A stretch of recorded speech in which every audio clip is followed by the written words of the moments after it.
Studio. आपने हमें पहले भी देखा होगा लेकिन कुछ और नाम से, लेकिन आज हम अपना नया चैनल लेकर आए हैं। नाम चेंज करते चैनल पे, नया कुछ नहीं है इसके अंदर। तो आज हम शुरू करने जा रहे हैं अपने फ़ोटोशॉप की बिगनर ट्रेनिंग, बिगनर सीरीज़, यानी कि हम फ़ोटोशॉप आपको सिखाएंगे बहुत ही स्टार्टिंग से, एक चीज़ आपको सिखाएंगे इसके अंदर, और इसमें हम एडवांस में भी जाएंगे। लेकिन अभी ये स्टार्टिंग में बिगनर होगा, आपको एक एक टूल के बारे में बताया जाएगा, सारी चीज़ें इसमें, इंटरफेस जो भी है इसके अंदर आपको सब बताया जाएगा। इसके अलावा हम अपने चैनल पे, आज हमारी ये फर्स्ट वीडियो तो हम आपको ये भी बता दें कि हम इसमें और भी बहुत सारे चीज़ों का हम आपको सिखाएंगे, सिर्फ फ़ोटोशॉप नहीं। स्टार्टिंग में हमने फ़ोटोशॉप से स्टार्ट करा है, फिर इलस्ट्रेटर आएगा, इन डिज़ाइन आएगा, बहुत सारी चीज़ें। फिर इसके अलावा हम कोडिंग की तरफ भी जाएंगे, अलग अलग आपको लैंग्वेजेस सिखाएंगे, प्रोग्रामिंग और सब्जेक्ट्स भी पढ़ाएंगे बहुत सारे। ये तो बहुत कुछ होने वाला है इस वाले चैनल पे। और इससे पहले भी हम आए थे, बहुत ही बेकार बेकार का कंटेंट, जाके देख लीजिएगा चैनल पे, अभी तक मैंने डिलीट नहीं करा है वो कंटेंट। सही है, तो जिस तरह ये कंटेंट था आज भी खुद भी देख के हंसी आ रही होती है। खैर, अभी हम स्टार्ट करने आ रहे हैं फोटोशॉप का बिगनर सीरीज। सही है, अब इस फ़ोटोशॉप में हमने, अच्छा, फ़ोटोशॉप स्टार्ट करने से पहले मैं आपको बता दूं कि इसमें हम इलस्ट्रेटर भी पढ़ा रहे हैं। और अगर आपने इलस्ट्रेटर पहले पढ़ा हुआ है, आपको उसके बारे में पता है, तो भाई उसको इस चीज़ से कंपेयर मत करना कि फ़ोटोशॉप और इलस्ट्रेटर एक ही चीज़ है। सही है, ये दोनों अलग अलग चीज़ें हैं। उसको भी पढ़ाएंगे, उसको भी समझाएंगे किस तरीके से वो काम करता है, किस काम के लिए वो यूज़ होता है, किस काम के लिए बेस्ट है। कुछ चीज़ें सिमिलर होती हैं लेकिन कुछ काम के लिए वो बेस्ट है, कुछ काम के लिए बेस्ट है, इसलिए हम दोनों को कंपेयर नहीं करते। सही है, अच्छा, फ़ोटोशॉप बेसिकली, फ़ोटोशॉप हमारा काम करता है रास्टर इमेजेस पे, रास्टर बेस है। रास्टर इमेजेस होती हैं इसके अंदर पिक्सेलेट। रास्टर का मतलब होता है कि पिक्सल्स पे इमेजेस होती हैं इसके अंदर, और हम पिक्सल्स पे काम कर रहे होते हैं। और इस तरीके से हमारे वेक्टर इमेजेस होती हैं, इसके अंदर पिक्सल्स नहीं होते। तो आज हम फ़ोटोशॉप का इंटरफेस वगैरह देखेंगे, किस तरीके का इंटरफेस है, क्या क्या चीज़ें होती हैं इसके अंदर।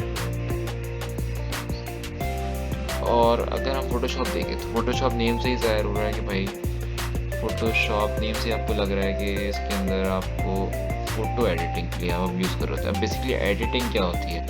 एडिटिंग, आप कोई भी पिक्चर आप ले सकते हैं, आपने अपनी पिक्चर ले ली, उसमें से आपने डार्क सर्कल्स हटा लिए, बैकग्राउंड चेंज कर लिया, इसको हम एडिटिंग कह रहे होते हैं फ़ोटोशॉप में। सही, तो ये चीज़ें भी हम एडिट कर रहे होते हैं। अब स्टार्टिंग में ये फ़ोटोशॉप फ़ोटो एडिट के लिए बना था, लेकिन अब इसके अंदर हम सब कुछ कर सकते हैं जो हमारा दिल करे। हम बैनर्स डिज़ाइन कर सकते हैं, पूरे एप्लीकेशन को डिज़ाइन कर सकते हैं, और कुछ भी डिज़ाइन कर सकते हैं इसके अंदर। से बैनर्स, पम्फलेट, सब डिज़ाइन कर सकते हैं। तो आज हम चेक करते हैं इसका इंटरफेस कि किस तरीके से इंटरफेस होता है। बाकी इसका इंटरफेस एडोब इलस्ट्रेटर और इसका इंटरफेस दोनों का सेम ही है, सिमिलर है। और भाई, ये बैकग्राउंड पे जो साउंड आ रहा है इसको थोड़ा सा इग्नोर करना। इतने आ जाते हैं सॉफ्टवेयर पे, फ़ोटोशॉप पे, और यहाँ पर अगर हम आके देखेंगे कि भाई किस टाइप का इंटरफेस होता है यहाँ पे हमारे पास, और क्या क्या चीज़ें हम इसमें काम कर सकते हैं, क्या क्या चीज़ें हमें फेस करनी पड़ेंगी, स्टार्टिंग में देखते हैं। सही है, इसके अंदर अगर हमारा फ़ोटोशॉप ऑन होता है तो फ़ोटोशॉप ऑन होते ही हमें दो चीज़ें सिलेक्ट करने का बोला है होम में।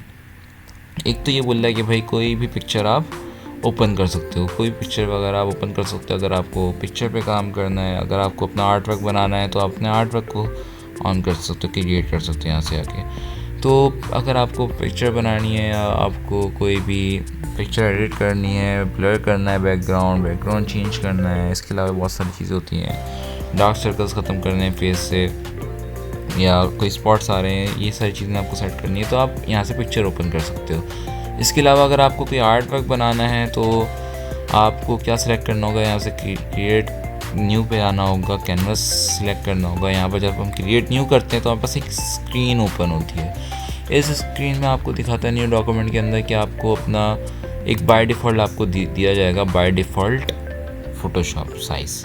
तो ये बाय डिफ़ॉल्ट फ़ोटोशॉप का साइज़ होता है, और यहाँ पर आप कस्टम भी बना सकते हो। इसके अलावा आप सेव भी कर सकते हो साइज़ को बना के अपने। सही, इसके अंदर अगर हम देखें तो फर्स्ट पे हमारे पास आ रहा होता है नेम।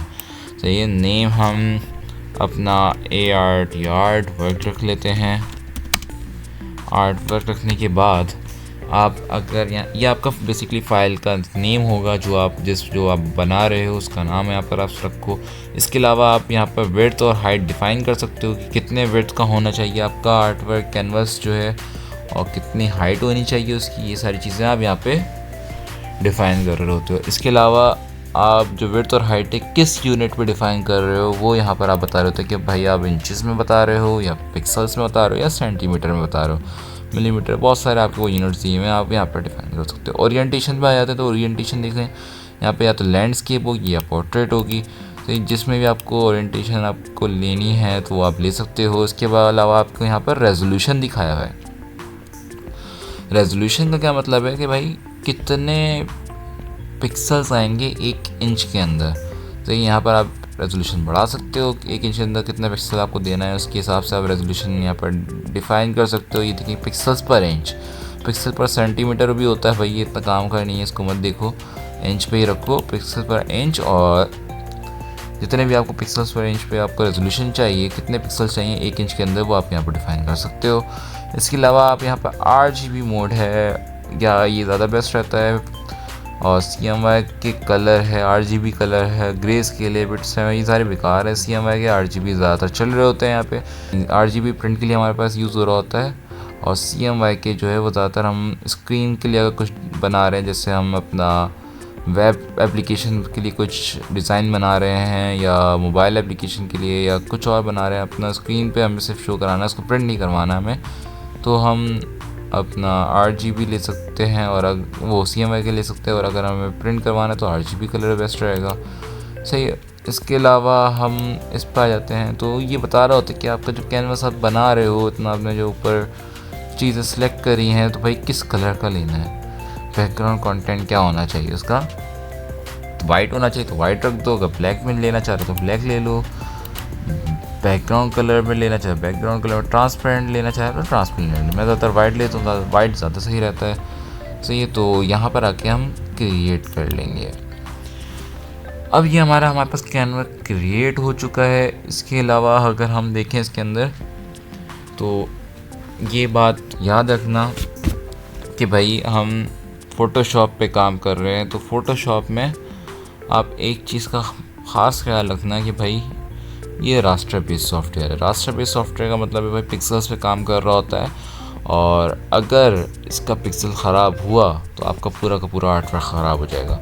तो उसके लिए एक चीज़ ध्यान में रखना कि यहाँ पर देखो अभी हमने कैनवस सेलेक्ट करा है तो यहाँ पर बैकग्राउंड आ रहा है। इसके अलावा हम यहाँ पे आर्ट बोर्ड भी सिलेक्ट कर सकते हैं। आर्ट बोर्ड हमारा, अगर आपको किसी ने पढ़ा हुआ हो इलिस्ट्रेटर, तो उसमें हम आर्ट बोर्ड सेलेक्ट कर देते हैं। फोटोशॉप में भी आर्ट बोर्ड का नाम आ चुका है, तो अगर हम न्यू पे जाके देखें तो यहाँ पर आर्ट बोर्ड भी हो सकता है।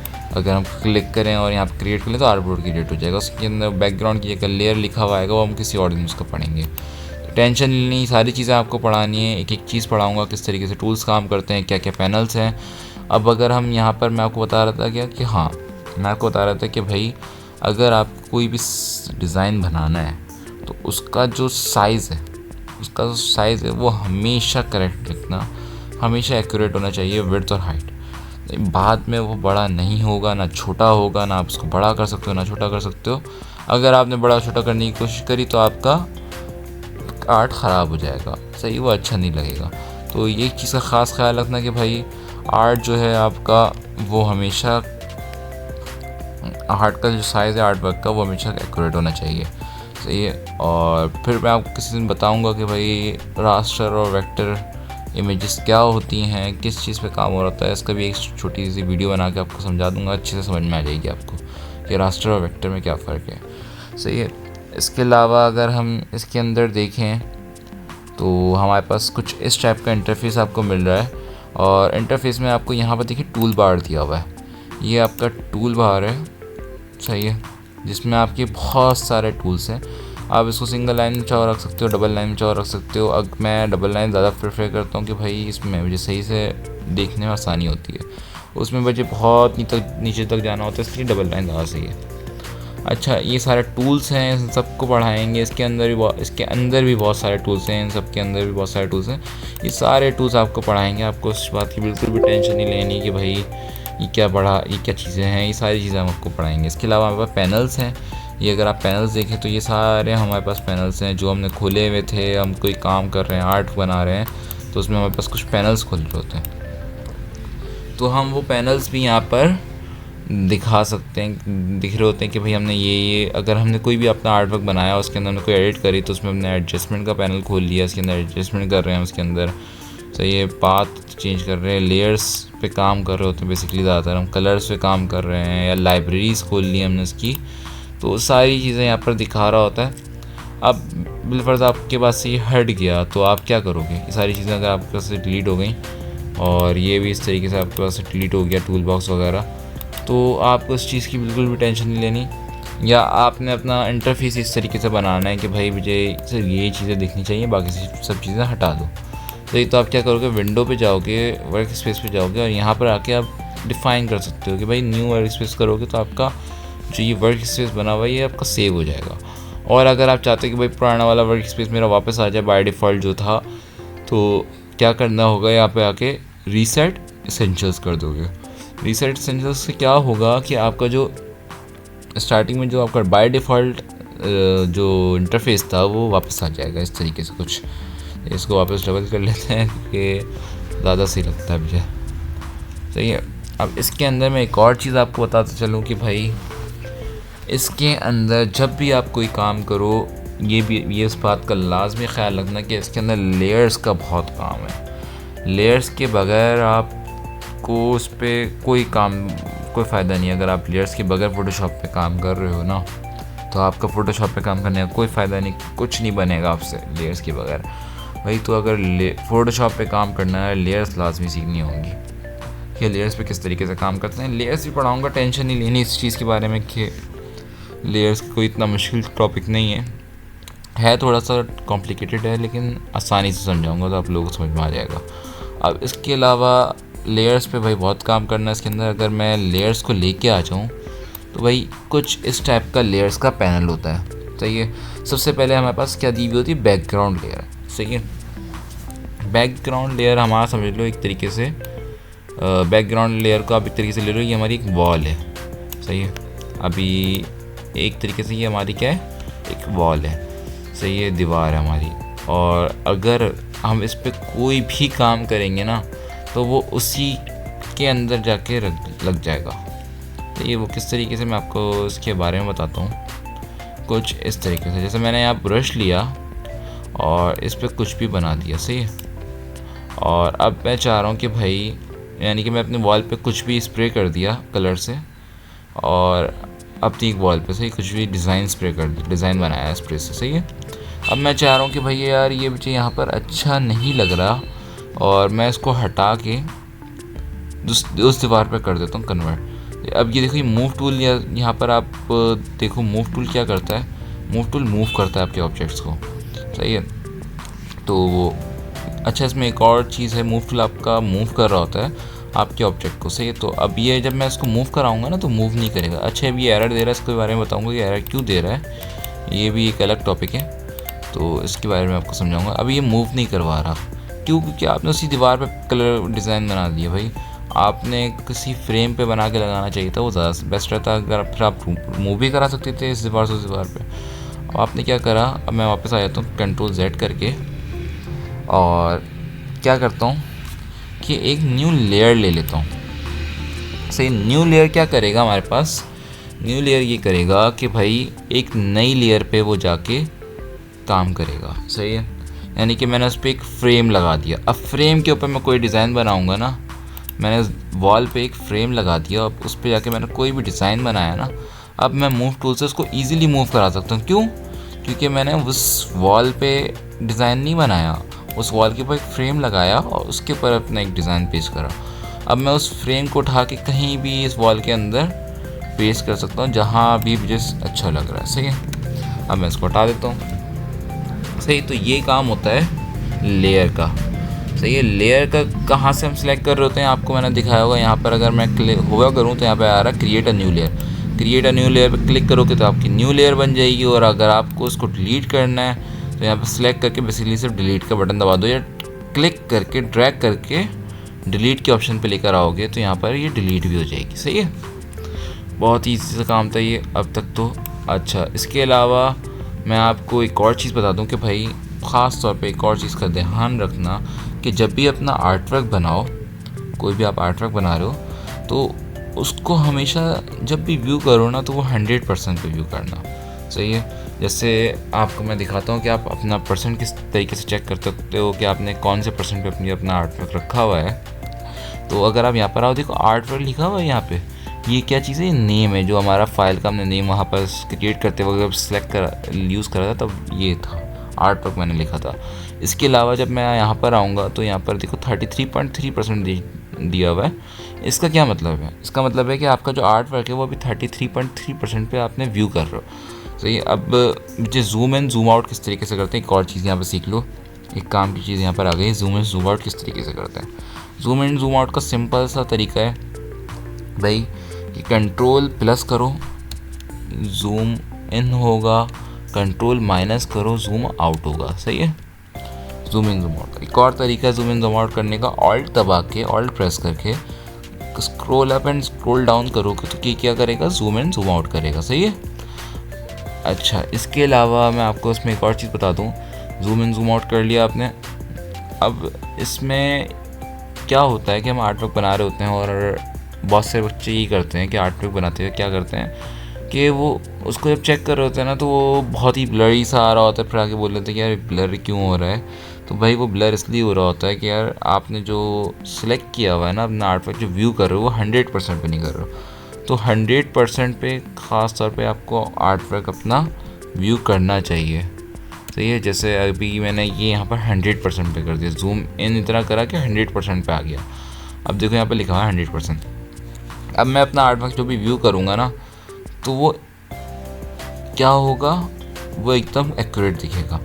बच्चे क्या कर रहे होते हैं कि भाई 200% पे जाके आर्ट वर्क को देख कुछ इस तरीके से 200-300% पे आके अपने आर्ट वर्क को चेक कर रहे होते हैं बहुत ज़्यादा जूम करके। तो उससे क्या होता है? पिक्सल्स फट रहे होते हैं और आर्ट वर्क ख़राब हो जाता है। सही है। तो इसका यही मसला है कि भाई बहुत ज़्यादा जूम इन मत करना और 100% पे हमेशा अपना आर्ट वर्क चेक करना। सही। जब भी आर्ट वर्क बना लो तो आप उसको 100% पे करके अपना आर्ट वर्क चेक कर सकते हो। सही है।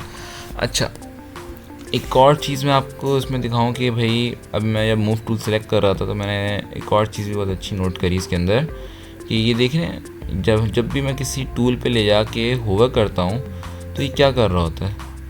ये उसको एक गाइड दिखा रहा होता है। गाइड दिखा रहा होता है। एक तो रात में बैठ के मैं वीडियो बना रहा हूँ आप लोगों के लिए। खैर, ये गाइड दिखा रहा होता है कि किस तरीके से गाइड कर रहा होता है कि भाई किस तरीके से एक छोटी सी वीडियो लेके किस तरीके से आपका ये टूल काम करता है। तो बहुत काम की चीज़ है कि इसमें देखो यहाँ पे भी बताएगा कि भाई किस तरीके से काम कर रहा है पेन टूल। आपका पेन टूल भी चलाना सीखेंगे, मैं आपको बताऊँगा किस तरीके से आप अपना पेन टूल में प्रैक्टिस कर सकते हो। इसके लिए गेम भी बताऊँगा कि भाई किस तरीके से पेन टूल पर प्रैक्टिस हो सकती है। सारी चीज़ें आपको बताऊँगा, बहुत ईजी करके सिखाऊँगा। फोटोशॉप बिल्कुल भी टेंशन लेनी है कि भाई अभी लेट हो रहा है। मुझे पता है मैं थोड़ी सी लंबी कर रहा हूँ फोटोशॉप के अंदर, लंबी नहीं करनी चाहिए इतनी मुझे, लेकिन आप लोगों के लिए आसानी है। सही है। अब अच्छा, अभी हम यहाँ पर दो टूल्स देखते हैं। एक टूल है मूव टूल, एक होता है मार्क्यू टूल। सही है, रेक्टेंगुलर मार्क्यू टूल। इसके अंदर भी अगर हम जाएंगे तो बहुत सारे टूल्स आते हैं। अभी हम इन दो टूल्स के बारे में पढ़ रहे हैं। सही है। मूव टूल का तो तरीका मैं आपको पहले बता चुका हूँ, अभी यूज़ भी कर लिया हम लोग ने, तो उसको इतना बताने की ज़रूरत नहीं है। अगर मैं मार्क्यू टूल लूँ तो मार्क्यू टूल क्या करता है कि सिलेक्ट करता है। तो ये किसी भी जगह को सिलेक्ट कर रहा है। अब ये सिलेक्ट कैसे कर रहा है, क्या कर रहा है, मैं आपको इसका मतलब बताता हूँ। अगर मैंने यहाँ पर मार्क्यू टूल लेके यहाँ से यहाँ तक रेक्टेंगुलर सिलेक्ट कर लिया तो ये सिलेक्ट हो गया। अब एक और चीज़ ध्यान, ये तो आपको याद होगा कि भाई मैंने आपको बताया था कि रास्टर बेस्ड सॉफ्टवेयर पिक्सल्स पे काम कर रहा था। ये सिलेक्शन क्या कर रहा है कि जितना एरिया मैंने सिलेक्ट करा है ना, इसने उतने पिक्सल्स को सिलेक्ट कर लिया, यानी कि उस कैनवस के उतने पिक्सल्स को उसने सिलेक्ट कर लिया है। अब उसने आपको यहाँ पर रिस्ट्रिक्ट कर दिया है कि आप अपना कुछ भी काम करोगे ना तो वो इसके बाहर नहीं जाएगा, इसी के अंदर रहते हुए वो काम होगा। वो किस तरीके से, मैं आपको उसका डेमो भी दिखा देता हूँ कि अगर मैंने ब्रश लिया और मैं यहाँ पर कुछ भी कर रहा हूँ तो देखो कुछ भी काम नहीं कर रहा। क्यों? क्योंकि ये मैंने सेलेक्ट ही नहीं करा हुआ। सही है। तो यहाँ पे कुछ भी एडिट नहीं करेगा वो, आप कुछ भी कर लो आपको एडिट नहीं करेगा अब तक आपने कोई और एरिया सेलेक्ट करा हुआ। अब अगर मैं इस सिलेक्शन के अंदर आके कुछ करूँगा ना, कुछ भी डिज़ाइन बनाता हूँ या कुछ भी काम करता हूँ, तो ये देखो मेरा बाहर नहीं जाएगा। मैं देखो यहाँ से ले गया बाहर कर्सर, लेकिन ये नहीं गया बाहर। क्यों? क्योंकि मैंने इसको रिस्ट्रिक्ट कर दी कि भाई यहाँ तक ही डिज़ाइन को रखना है, इससे बाहर नहीं लेके जाना। तो ये वहीं पे काम कर रहा है। अब मैं इसको, अगर मुझे सिलेक्शन को हटाना है तो मैं क्या करूँगा, कंट्रोल डी सिंपली सेलेक्ट करूँगा, सिलेक्शन हट जाएगा। कंट्रोल जेड से मैं वापस हटा सकता हूँ उसको, यानी कि बैक पे आने के लिए हम कंट्रोल जेड यूज़ कर रहे होते हैं। कंट्रोल डी से मैंने डी सेलेक्ट कर लिया, कंट्रोल जेड कर लेता हूँ। तो ये, और ये बात याद रखना, मैंने न्यू लेयर नहीं ली थी, मैं न्यू लेयर ले लेता हूँ और फिर न्यू लेयर पे ले के काम करना है। इस चीज़ का लाजमी ख्याल रखना। अच्छा, इसके अंदर सिलेक्शन क्यों ज़रूरत होती है? अब ये भी एक सवाल आता है कि भाई अब सिलेक्ट तो कर रहे हो, वजह तो बताओ, सिलेक्शन क्यों ज़रूरी है? सिलेक्शन इस तरीके से आपको काम आती है कि जब आप कोई भी एक आर्ट वर्क पे काम कर रहे हो या किसी पिक्चर पे काम कर रहे हो, तो आपको कोई स्पेसिफिक एरिया सेलेक्ट करना हो, तो सिर्फ उसी में आपको जाके एडिटिंग करनी होती है। सही है? आपको पूरे आर्ट वर्क या पूरे पिक्चर पे एडिटिंग नहीं करनी है आपको, या सिर्फ जैसे अगर मैं आपको मिसाल दूँ किसी आइस पे, कि आपने एक पिक्चर खोली, अब आपको उसके आई का कलर चेंज करना है और आई पे शेडो डालना है, जो भी करना है, तो आप क्या करोगे, उसके आई को सिलेक्ट कर लोगे। अब आप उसके आई पे जो भी एडिटिंग करोगे ना, तो वो उसके फेस पे नहीं आएगा, ना उसके बैकग्राउंड पे आएगा।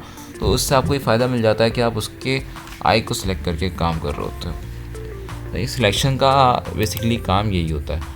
अब मैं आपको एक और चीज़ में दिखाता चलूँ कि भाई जब आप यहाँ पर देखो सिलेक्ट कर रहे हो ना किसी भी टूल को, तो उसके ऊपर देखो, यहाँ पर जैसे मैंने मूव टूल सेलेक्ट करा तो उसके ऊपर प्रॉपर्टीज आना स्टार्ट हो गई। यहाँ मैंने मार्क्यू टूल को यूज़ करा तो यहाँ पर देखो उसकी प्रॉपर्टीज़ आ गई। यहाँ पर मैंने मैजिक लासो टूल यूज़ करा तो यहाँ पर देखो उसकी प्रॉपर्टीज़ आ गई।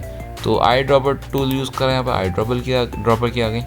अब ये क्या कर रहा है, यहाँ पर प्रॉपर्टीज़ दिखा रहा होता है कि भाई आपने कौन सा टूल सेलेक्ट करा है, तो उसमें क्या क्या प्रॉपर्टीज़ हैं, वो आप क्या क्या यूज़ कर सकते हो। तो अगर हम लेयर्स पे आ जाएं तो भाई लेयर्स में बहुत सारी चीज़ें, ओपेसिटी, फिल, ये लॉक्स के बारे में है, नीचे भी बहुत सारी चीज़ें, ऊपर भी बहुत सारी चीज़ें, ये सब पढ़ाएंगे। ये पूरी एक क्लास होगी भाई, अच्छी खासी लंबी क्लास होगी इसके ऊपर भी। ये पूरा एक काम है जिसको हम सिखाएंगे आपको इसी के अंदर। तो ये इसके अंदर बस मैं आपको थोड़ा सा इसमें बता देता हूँ कि अगर मैं किसी भी लेयर पे काम करता हूँ, मैंने कुछ भी बनाया है, जैसे अगर मैं कोई एक शेप ले लेता हूँ, यहाँ से अपना कोई भी शेप ले लेता हूँ, ये ले लेते हैं, और इस पे जाके मैं एक काम करता हूँ,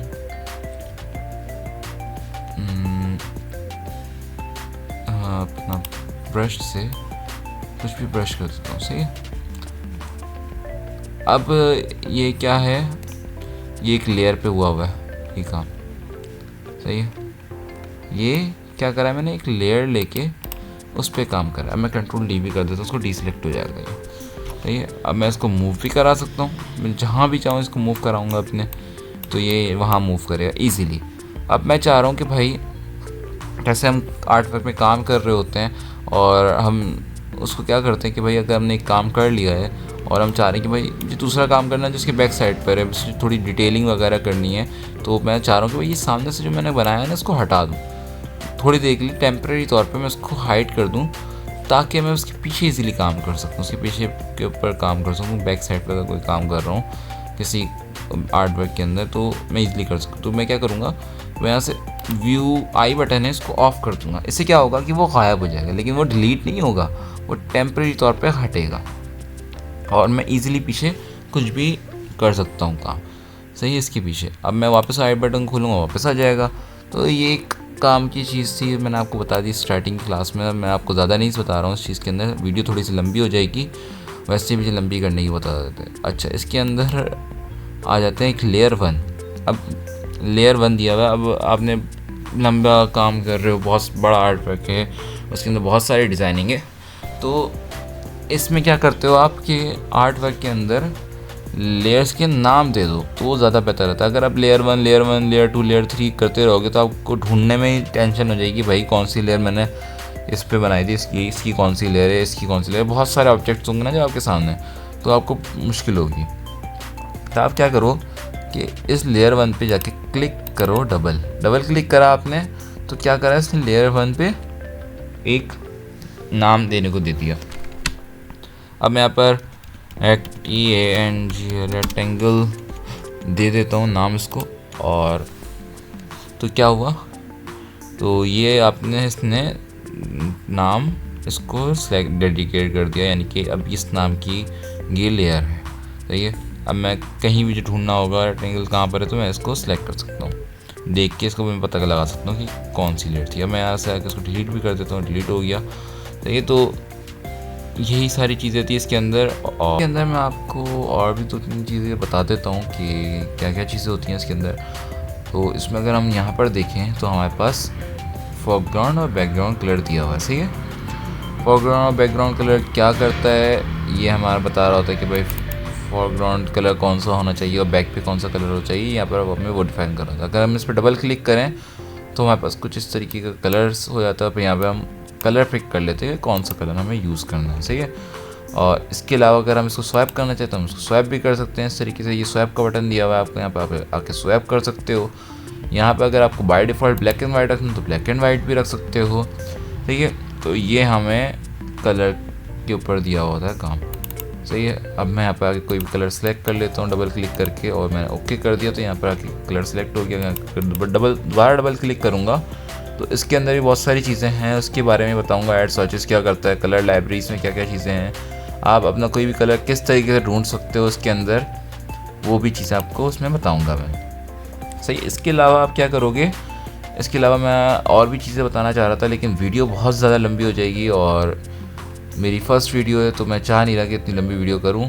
तो इसके अंदर सिलेक्शन के बारे में मैंने आपको बता दिया था कि भाई सिलेक्शन अगर हम सिलेक्ट कर रहे हो तो ये सिर्फ एक्टिव एरिया हमारा ये वाला हो जाता है और बैक साइड वाला हमारा इनएक्टिव हो जाता है। तो इसी एरिया पे हम काम कर रहे हैं।